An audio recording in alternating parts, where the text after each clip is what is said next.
తమిళనాడుకి సంబంధించి మీరు గతంలో జెప్పారు.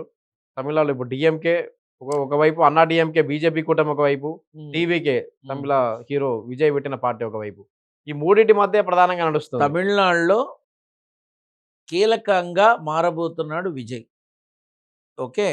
విజయ్ తన జీవితంలో తమిళనాడు రాష్ట్రానికి ముఖ్యమంత్రిగా ప్రమాణ స్వీకారం చెయ్యటం నుంచి అద్భుతమైనటువంటి యోగాన్ని రానున్న కాలంలో భవిష్యత్తులో చూస్తాడు. అందులో అతిశయోక్తి లేదు, అనుమానం కూడా అక్కర్లా.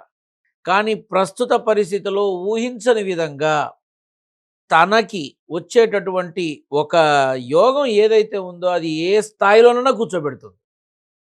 ఇప్పుడు తను కింగ్ అవుతాడా, కింగ్ మేకర్ అవుతారా అని అందరికీ జుట్లు కానీ ఏ పీక్కుంటున్నారు. పార్టీతోటి పొత్తు లేదని చెప్పుకున్నాడుగా. ఇప్పుడు నీ రాజకీయంలో ఇవన్నీ కామన్ నాన్న. రాజకీయంలో ఇదంతా జరిగేదే.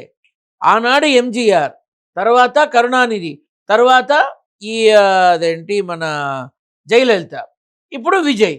అంతే. సో ఎంజీఆర్, జయలలిత లాగా రేపు విజయ్, త్రిష ఎందుకు కాకూడదు?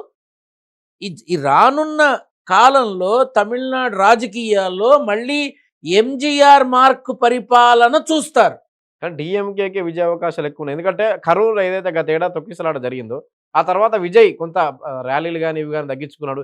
ఎన్నికలకు ముందు ప్రచారంలో నిర్వహించిన 2 ర్యాలీలు కూడా క్యాన్సెల్ చేసుకున్నాడు. హ్మ్. భద్రతా కారణాల దృష్ట్యా. హ్మ్. కానీ డీఎంకేకే ఎక్కువ బెనిఫిట్ గాని, డీఎంకేకి ఎక్కువ ప్రభావం. డిఎంకేకి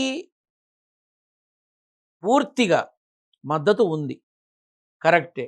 కానీ అన్ని వేళలా ఒకేలాగా ఉండదు. రేపు డీఎంకేకి 157 పైనొస్తాయి సీట్లు అని అంటున్నారు. అది వచ్చినప్పుడు చూద్దాం. కానీ తమిళనాడులో ఏ పార్టీకి కూడా కరుణానిధి, జయలలిత ఎరా స్టార్ట్ అయినప్పటి నుంచి ఎంజీఆర్ తర్వాత హ్మ్. కరుణానిధికి ఒక 5 ఏళ్ల అధికారం. జయలలితకు ఒక 5 ఏళ్ల అధికారం. హ్మ్. ఇలా ఇస్తూ 2016లో మాత్రమే రెండోసారి జయలలితకి అధికారం మళ్ళీ. హ్మ్. కానీ మళ్ళీ ఇప్పుడు డీఎంకే 2021లో అధికారంలోకొచ్చింది. హ్మ్. అంటే అన్నా డీఎంకే 10 ఏళ్ల తర్వాత. మరోసారి డీఎంకేకి ఇస్తారు. అంటే తమిళ ప్రజలు మార్పు కోరుకుంటారుగా 5 ఏళ్ళు, 5 ఏళ్ళు మారుస్తూ. కానీ అంత బలంగా అన్నా డీఎంకే లేదు ఇప్పుడు. టీవీకే పార్టీ ఒకటే కనపడుతుంది వాళ్ళకి. ఇప్పుడు ఖచ్చితంగా టీవీకే పార్టీ అనబడేది కీలకం కాబోతోంది. టీవీకే నుంచి ఎవరికి అందుబాటులో అండా, దండ ఉంటుందో వాళ్ళు మాత్రమే ప్రాభవాన్ని చూపించగలుగుతారు. స్టాలిన్ కన్నా వాడి కొడుకు ఉదయనిధి స్టాలిన్‌కి యోగం బాగా ఉంది. సీఎం యోగం. బాగా ఉంది హ్మ్. యోగం హ్మ్. రానున్న రోజుల్లో. కానీ ఇక్కడ కీలకంగా మారబోతోంది విజయ్ మాత్రమే. సీఎం ఎవరు నిర్ణయించేది విజయ్. విజయ్ మాత్రమే. యెస్.